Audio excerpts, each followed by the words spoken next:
पत्नी रमणम्मा के साथ और रंगैया उसकी पत्नी रत्नम्मा के साथ अगल बगल घरों में रहते थे। पहले से ही रामैया और रंगैया दोनों दोस्त थे, लेकिन उन दोनों के पत्नियों के आने के बाद दोनों के बीच फासले और दूरी बढ़ गए, क्योंकि दोनों हमेशा लड़ते ही रहते थे और बस जमती नहीं थी।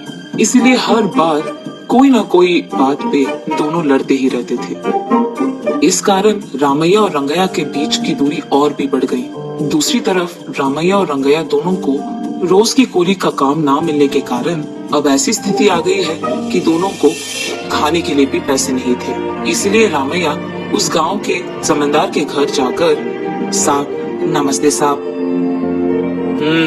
क्या हुआ रामैया, ऐसे आए हो? सब ठीक? क्या ठीक साहब, कुछ दिनों से कोई भी काम नहीं मिल रहा साहब, खाने के लिए भी पैसे नहीं है। पैसे उधार लेना है क्या?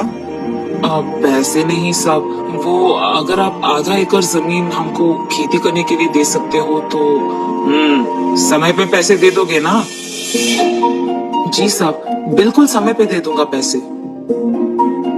ठीक है ठीक है, सुबह के बगल वाले खेत में आधा एकड़ लेकर तुम खेती कर सकते हो, जाओ। साहब ये एहसान मैं कभी नहीं भूलूंगा, चलता हूँ साहब। हाँ ठीक है, मेहनत से काम करो। रामैया और रमणम्मा अगले ही दिन से उस आधा एकड़ के खेत में खेती करना शुरू करते हैं। ये बात जानकर रत्नम्मा तुरंत रंगैया के पास जाकर, हम भी तो जमींदार के पास जाकर उनकी खेत में खेती करेंगे ना, ऐसे उसको बहुत सताती है।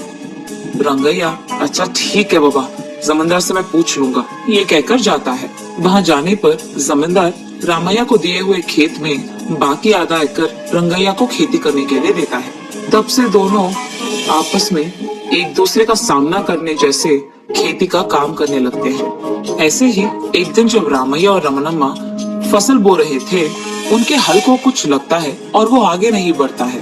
तब ये दोनों क्या हुआ ये देखने के लिए वहाँ खोदना शुरू करते हैं। खोदने पर उन्हें वहाँ पे 2 मटकों में बहुत सारा सोना, चांदी, गहने, जेवर मिलते हैं और बस वो देखते ही रामैया और रमणम्मा बहुत खुश होते हैं। लेकिन अब उन दोनों को सबसे छुपाकर उन्हें घर ले जाना होगा, वरना सबको पता चल जाएगा। ये वो दोनों सोचते रहते हैं जब रामैया को एक उपाय सूझता है। तुरंत वो मिट्टी के मटके ले आकर एक एक मिट्टी के मटके में एक एक सोने का मटका डालकर उस पे घास डालकर उन जेवरों को छुपाते हैं। तब वो दोनों उन दोनों मटकों को एक एक के सर पे डालकर घर चलते रहते हैं। रास्ते में उनको उनके सामने रंगैया और रत्नम्मा दिखाई देते हैं। इन दोनों के सिर पे मौजूद मटकों को देखकर रत्नम्मा को शक आता है। इनके घर में तो पशु भी नहीं है, अब इनको सूखे घास से क्या काम है? ऐसे कहती है रत्नम्मा रंगैया से।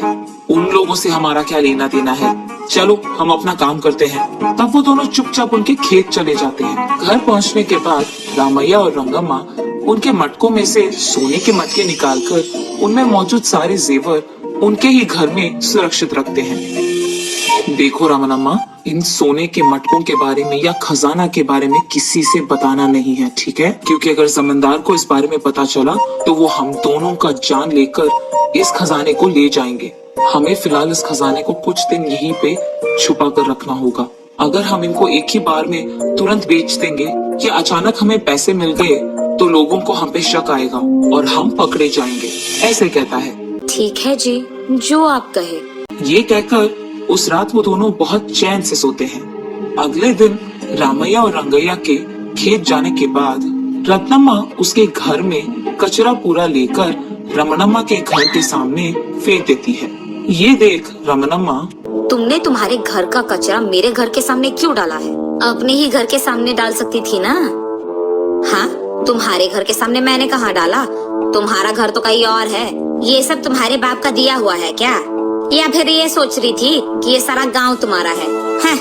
एक तो तुमने कचरा मेरे घर के सामने डाला है और ऊपर से मेरे पे इल्जाम लगा रही हो।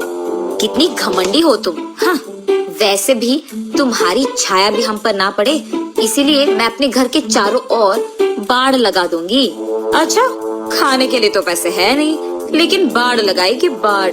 आई बड़ी, किसको नहीं है खाना? हमें कल खजाना मिला है, अब देखना हम करोड़पति बन जाएंगे और तू ऐसे ही ना दिन की कूली करते हुए रोती रहेगी सारी जिंदगी अपनी।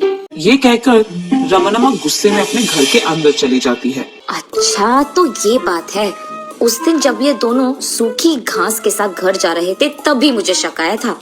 तब जलन के साथ जल्दी घर के अंदर चली गई थी रत्नमा। शाम को जब रंगैया उसके घर लौटा था, रत्नमा जो कुछ भी हुआ उसे बताती है। उनके सोने के मटके के बारे में कल जमींदार को बता के देख लेंगे, सो जाओ। यहाँ रमनमा भी रामैया को जो कुछ भी हुआ बता देती है। तब रामैया ऐसे सोचता है, औरत के मुंह में तो बीज जितना बात भी नहीं छुपता। मैंने कैसे सोच लिया कि ये खजाना के बारे में चुप रहेगी। हाँ, ये तो मेरी गलती है। बाहर वो यही कहता है, ठीक है, हो गया ना, अब चुपचाप सो जाओ, कल की बात कल देख लेंगे, ऐसे कहता है। उस रात रमनमा के सो जाने के बाद अब तक तो सबको बात फैल चुकी होगी और जमींदार कल शायद मेरे घर पे आ जाएगा और पंचायत रहेगा। इसीलिए वो उठकर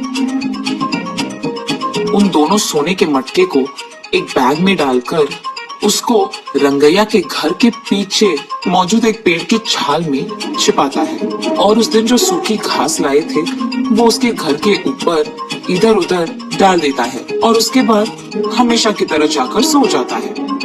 अगले दिन रामैया के सोच के अनुसार ही जमींदार और सारा गांव उसके घर के सामने आ चुका था।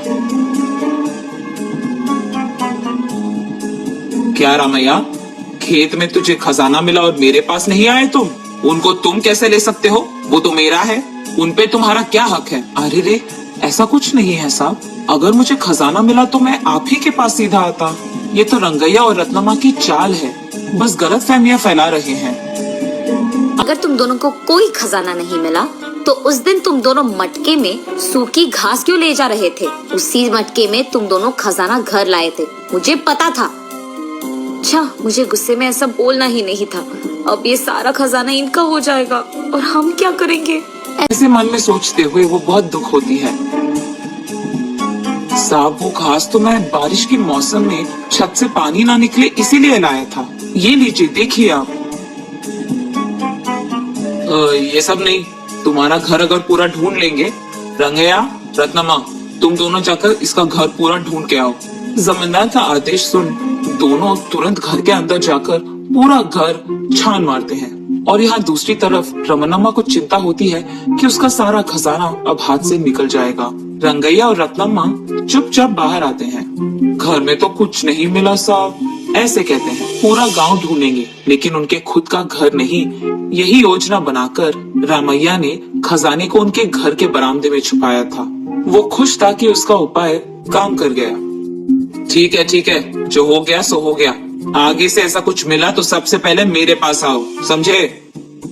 आपस में ऐसे झगड़ना बंद करो, जाओ। ऐसे कहकर सबको वहाँ से भिजा देता है जमींदार। सबके जाने के बाद रमनमा रंगैया से ऐसे पूछती है, अरे रे, ये क्या है जी? हमारे पास तो इतना खजाना था, अब कुछ नहीं है। क्या किसी ने हमसे वो सब चुरा लिया या वो सब मेरा वहम था? तुम चिंता मत करो, उस खजाने को जहाँ रहना है वहीं पे है। उनके बारे में भूलकर तुम बस अपना काम करो। ये कहकर खेत चला जाता है रामैया। उसके कुछ दिन बाद रामैया को उसका फसल हाथ में आता है और ठीक तभी पेड़ की छाल से खजाना थोड़ा निकालकर फसल के साथ ही बाजार में सोने को भी बेचकर और उन आए हुए पैसों से वो एक घर बनवाता है। दूसरी बार फसल जब उसके हाथ आता है और थोड़ा खजाना बाहर निकालकर बाजार में फसल के साथ ही सोने को भी बेचता है। उन पैसों से गांव में बहुत बड़ा दुकान शुरू करता है। ऐसे कुछ दिन बाद पेड़ की छाल में मौजूद सारा खजाना बाहर निकालकर उसे बेचकर कार खरीदता है, कीमती चीजें भी खरीदता है। सबको यही यकीन दिलवाता है कि उसका व्यापार अच्छा चलने के कारण ही वो इतना अमीर बन पाया है, ताकि किसी को उस पे शक ना आए। ऐसे वो उस मटके में मिले खजाने को थोड़ा थोड़ा करके उपयोग करके अमीर बनता है रामैया।